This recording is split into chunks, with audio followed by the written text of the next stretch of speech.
Bonjour à tous, la dimension œcuménique au couronnement de Charles III, les bénédictines du Sacré-Cœur de Montmartre révèlent un système d'emprise et la cathédrale consacrée au Tchad, c'est dans SIC et ça commence maintenant. Le cardinal Pietro Parolin, secrétaire d'État du Saint-Siège, représentera le Vatican au couronnement de Charles III ce samedi. La dimension œcuménique sera effectivement importante lors de la cérémonie. L'archevêque de Westminster, le cardinal Vincent Nichols, sera également présent. C'est la première fois depuis plus de 400 ans qu'un archevêque catholique participera à un couronnement dans ce pays. On va avoir des acteurs œcuméniques en fait qui vont prendre part au service, qui vont faire partie des processions, qui vont faire partie des personnes qui sont autour du roi. Et ce qui est vraiment très important en fait à la fin, c'est la bénédiction partagée avec l'archevêque catholique en partie. L'huile d'onction a été consacrée en mars dernier par le patriarche orthodoxe de Jérusalem, Théophile III. Et c'est Justin Welby, l'archevêque de Canterbury, primat de l'église anglicane, qui présidera la cérémonie et oindra le roi.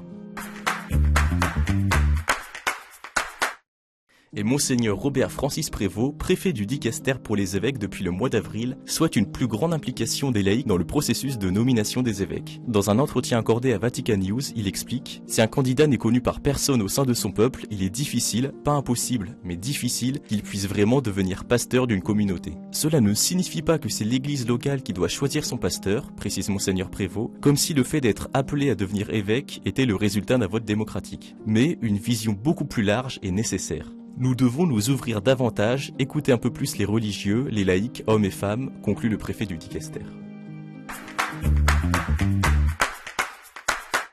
Dans un communiqué publié ce mardi, les bénédictines du Sacré-Cœur de Montmartre et plusieurs sœurs ayant quitté la congrégation mettent en lumière tout un système d'emprise aux conséquences graves et durables mis en place sur plusieurs décennies par l'autorité de l'époque. Ces révélations tardives, près de 20 ans après les conclusions de la visite apostolique de 2004 et 10 ans après celle de 2012, sont le fruit d'un début de relecture du passé de l'Institut, entrepris les 11 et 12 février 2023 entre les bénédictines du Sacré-Cœur de Montmartre et plusieurs sœurs sorties. Abus spirituels et de conscience, abus de pouvoir et d'autorité, séparation des sœurs d'avec leur famille et leurs référents spirituels, violences morales et physiques, menaces ou encore privation de liberté, des dérives qui ont causé le départ de nombreuses sœurs, précise la déclaration. Les responsables actuels de l'Institut demandent pardon à toutes celles qui ont été victimes de ces abus, à leurs familles et proches. Alors que depuis 2012, un travail de réforme a commencé, les signataires de cette déclaration commune demandent la mise en place d'une commission indépendante et pluridisciplinaire afin de permettre à l'Institut de mieux identifier, comprendre et analyser l'ensemble des dérives qui ont eu lieu ainsi que d'envisager les contours d'une juste réparation. 14 évêques des diocèses de Papouasie-Nouvelle-Guinée et des îles Salomon sont en pèlerinage en France du 30 avril au dimanche 7 mai. Ce pèlerinage, organisé par les œuvres pontificales missionnaires, précède la visite ad limina à Rome des évêques de ces diocèses d'Océanie.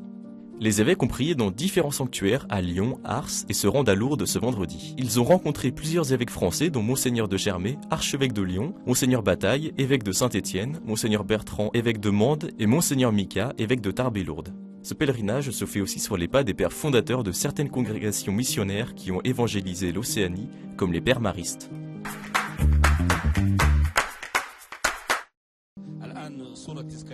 Après 8 ans de travaux, la cathédrale Notre-Dame de la Paix au Tchad a été consacrée le 29 avril. La messe de la dédicace a été présidée par le cardinal Dieudonné Nzapalenga, archevêque de Bangui en Centrafrique, qui a rappelé dans son homélie l'importance de l'unité dans un pays traversé par des crises socio-économiques et politiques. Nous reconnaissons là un défi majeur de notre temps, qui est également un défi lancé au peuple tchadien. Pouvons-nous prétendre nous rassembler dans une église au nom de Dieu, si par ailleurs nous ne sommes pas capables d'ouverture, de bienveillance à l'autre, quelle que soit sa culture et les valeurs fondamentales qui structurent son existence d'homme? Si Dieu, le premier, nous accueille dans sa maison, ne sommes-nous pas interrogés sur notre capacité à nous accueillir mutuellement pour une cohabitation pacifique? Plusieurs temps forts ont marqué cette célébration, l'entrée solennelle dans l'église avec l'ouverture des portes de la cathédrale, la remise des clés par le chef de l'État, Mahamat Idriss Déby, à Monseigneur Edmond Djitangar, archevêque métropolitain de N'Djamena, la capitale du Tchad, et le rite de la consécration avec l'onction de l'autel et des portes de la cathédrale.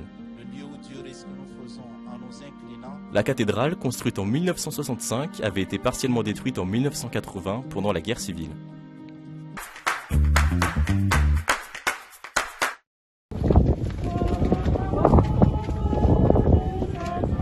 Ce jeudi a débuté le pèlerinage sur les pas de Marie-Madeleine relancé en 2021. Un parcours de 222 km à travers toute la Provence et en passant par des lieux emblématiques des premières années de la chrétienté. La traversée, qui suit l'itinéraire de la Sainte en Provence, a pour point d'orgue la grotte de la Sainte-Baume, où Marie-Madeleine fit pénitence les 30 dernières années de sa vie et où reposent ses reliques. Le parcours se fait en 10 jours avec 10 étapes en partant des Saintes-Maries de la Mer.